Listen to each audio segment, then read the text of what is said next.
Selamat pagi, selamat datang di Devotion bersama Gereja ICC Bandung. Tema Devotion hari ini adalah menang, menang, dan menang mengatasi tipu daya si jahat. Hari ini kita akan belajar dari kisah penipuan pertama di sepanjang sejarah umat manusia, yaitu ketika Adam dan Hawa terjebak dalam perangkap tipu daya ular di Taman Eden.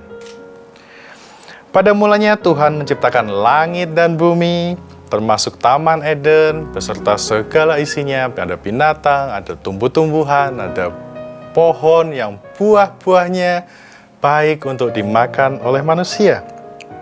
Baru Tuhan kemudian ciptakan Adam, kemudian Tuhan ciptakan Bowo. Bukan Bowo, ternyata Adam ciptakan Hawa, satu pria dan satu wanita. Disertai dengan perintah yang jelas bahwa semuanya ini boleh kamu makan, kecuali buah dari pohon pengetahuan yang baik dan yang jahat di tengah-tengah taman itu, jangan kamu makan. Singkat cerita, manusia akhirnya jatuh dalam jebakan tipu daya si jahat ini. Memakan buah yang terlarang, melawan perintah Allah, jatuh ke dalam dosa, dihukum oleh Tuhan, dan sampai akhirnya diusir keluar dari Taman Eden. Yang kita mau pelajari hari ini, bagaimana manusia bisa sampai jatuh dalam tipu daya si jahat. Momen penting godaan si jahat pada kita manusia ada pada Kejadian pasal yang ketiga, ayat keempat dan yang kelima. Tetapi ular itu berkata kepada perempuan itu, sekali-kali kamu tidak akan mati. Tetapi Allah mengetahui bahwa pada waktu kamu memakannya, matamu akan terbuka, dan kamu akan menjadi seperti Allah, tahu mana yang baik dan mana yang jahat. Penggunaan frase berkata pada kalimat ular berkata di sini dalam bahasa aslinya, bahasa Ibrani ditulis sebagai amar dan dibaca dengan menjadi aumar, yang artinya menyampaikan hal-hal yang menonjol, menarik, mempesona, memikat, menggiurkan, sepertinya masuk akal dan hal-hal yang bikin kita wow, dan bukan hal-hal yang biasa aja. Ternyata aumar ini yang menjadi salah satu kunci cara tipu daya si jahat. Modus dari bapa segala dusta ini adalah menyodorkan, menampilkan hal-hal yang memang kita sukai, hal-hal yang memang kita idam-idamkan, dan hal-hal yang mungkin yang kita kagumin sejak lama. Sehingga itu sangat sulit buat kita untuk bisa berkata tidak.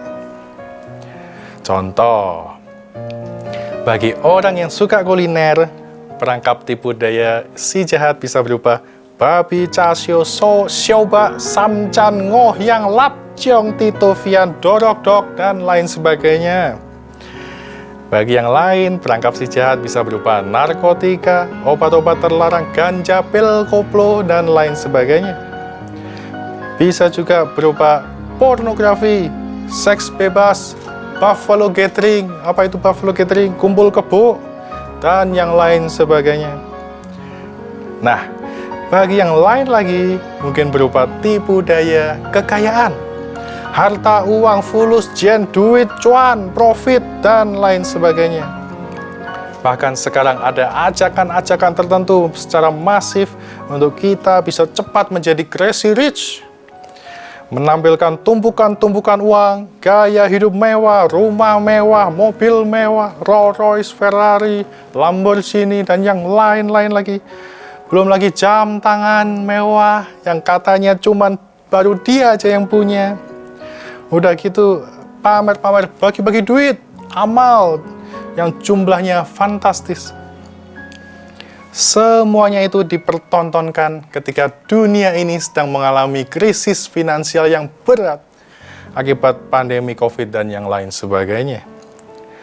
Tentu hal ini menjadi mudah membuat mata kita tiba-tiba terbelalak, tergiur, terseret, terpikat, hingga akhirnya kepingin ikut dalam investasi-investasi tepi jurang macam gini, yang sekarang kabarnya sudah benar-benar masuk jurang.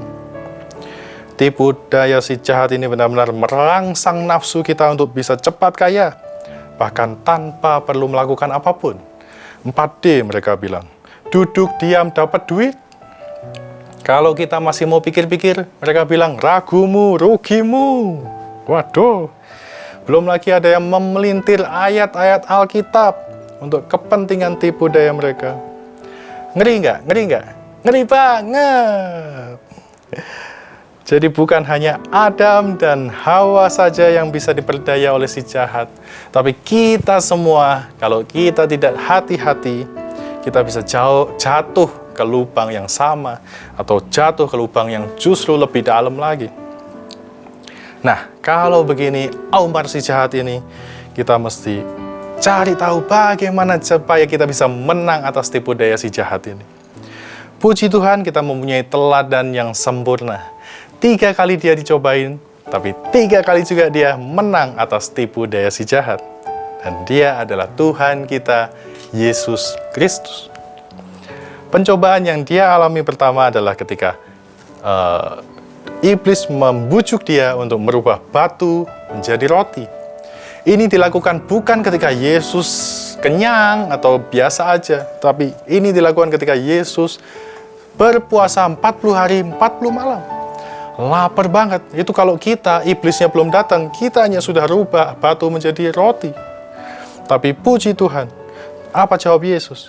Manusia hidup bukan dari roti saja, tetapi dari firman yang keluar dari mulut Allah. Jadi winning formula nomor 1, carilah kebenaran firman Tuhan dalam segala sesuatu lebih dulu. Bagaimana kita bisa melihat segala sesuatunya dari sudut pandang firman Tuhan, dan kita mempunyai kecerdasan rohani. Yohanes 1 ayat 25 berkata, tetapi barang siapa meneliti hukum yang sempurna, yaitu hukum yang memerdekakan orang, dan ia bertekun di dalamnya, jadi bukan hanya mendengar untuk melupakan, tetapi sungguh-sungguh melakukannya, ia akan berbahagia oleh perbuatannya. Contoh, apa kata firman Tuhan mengenai pornografi? Firman Tuhan dengan jelas berkata, jangan mengingini milik sesamamu. Betul, pornografi nggak mungkin lihat punya sendiri kan? Jangan mengingini milik sesamamu. Firman Tuhan yang lain berkata, setiap orang yang memandang perempuan serta menginginkannya sudah bersinah dengan dia di dalam hatinya. Oh no. Berikutnya contoh, apa kata firman Tuhan mengenai uang dan kekayaan? Apakah ada duduk diam dapat duit? Ternyata puji Tuhan nggak ada. Firman Tuhan berkata, jika seseorang tidak mau bekerja, janganlah ia makan. Artinya Tuhan kepengen kita bekerja dengan teguh, dengan tekun. Tangan orang rajin menjadikan kaya, kata Amsal. Rajin pangkal kaya. Puji Tuhan. Kita mau belajar pencobaan yang kedua yang Tuhan Yesus menangkan di sini adalah pencobaan si jahat ketika meminta Tuhan Yesus untuk menjatuhkan diri, untuk membuktikan kasih Allah, yang katanya nanti akan ada malaikat surga tiba-tiba datang, menatang, menopang kaki Yesus supaya kakinya tidak terantuk pada batu. Ini kalau sampai difilmkan akan kelihatan keren banget. Ya kan? Iron Man aja mungkin kalah ini. Tapi puji Tuhan, apa jawab Yesus? Jangan engkau mencobai Tuhan Allahmu. Kasih Tuhan bagi kita bukan untuk dipermainkan, bukan untuk dipaksakan dengan cara yang kita mau. Dan siapakah sesungguhnya kita itu? Bukankah kita adalah anak dan dia adalah Bapa, kita adalah hamba dan dia adalah Tuhan. Kualat nanti kalau kita coba-coba. Jadi winning formula nomor 2 adalah kita belajar untuk memiliki iman yang murni dan percaya saja sepenuhnya kepada Tuhan. Tidak perlu kita tambah-tambahin, tidak perlu kita rubah-rubah, dan jangan juga kita kurang-kurangin. Kemenangan Tuhan Yesus yang ketiga adalah ketika si jahat memperlihatkan kerajaan dunia dan kemegahannya. Setelah berkata kepada Tuhan supaya dia sujud, nanti semuanya akan diberikan kepada Yesus. Bukankah ini tawaran yang mengkilap sekali buat Tuhan Yesus? Dia adalah raja di atas segala raja. Dan dia lahir ke dunia juga untuk menjadi raja. Ini seakan-akan ada jalur cepat, ada jalan pintas yang iblis tawarkan. Tapi puji Tuhan, apa jawabnya? Enyahlah iblis. Dan ada tertulis, engkau harus menyembah Tuhan Allahmu dan hanya kepada Dia saja engkau berbakti. Matius 16 ayat 24 berkata, lalu Yesus berkata kepada murid-muridnya, setiap orang yang mau mengikut aku, ia harus menyangkal dirinya, memikul salibnya, dan mengikut aku. Ketika keinginan daging dan nafsu kita dipermainkan oleh si jahat, segeralah usir si jahat. Kalau kita nggak kuat untuk mengusir si jahat, kita lari menjauhi dari tipu daya itu. Sama seperti yang Yusuf lakukan saat dia dicobai oleh istri Potifar. Kemudian kita juga kuras pikiran kita, bongkar apa yang ada di dalam hati kita, dan persilahkan Tuhan untuk mengisinya seturut dengan kehendaknya. Jadi winning formula nomor 3 yang Tuhan Yesus lakukan adalah sangkali dan tolak keinginan kita yang salah. Sangkali dan tolak jalan pintas yang menjerumuskan. Sangkali dan tolak nafsu yang menyesatkan. Dan lakukan hanya apa yang menjadi kehendak Tuhan. Kesimpulan devotion hari ini, firman Tuhan berkata, sesungguhnya pencobaan yang kita alami adalah pencobaan biasa yang tidak melampaui kekuatan kita. Amin.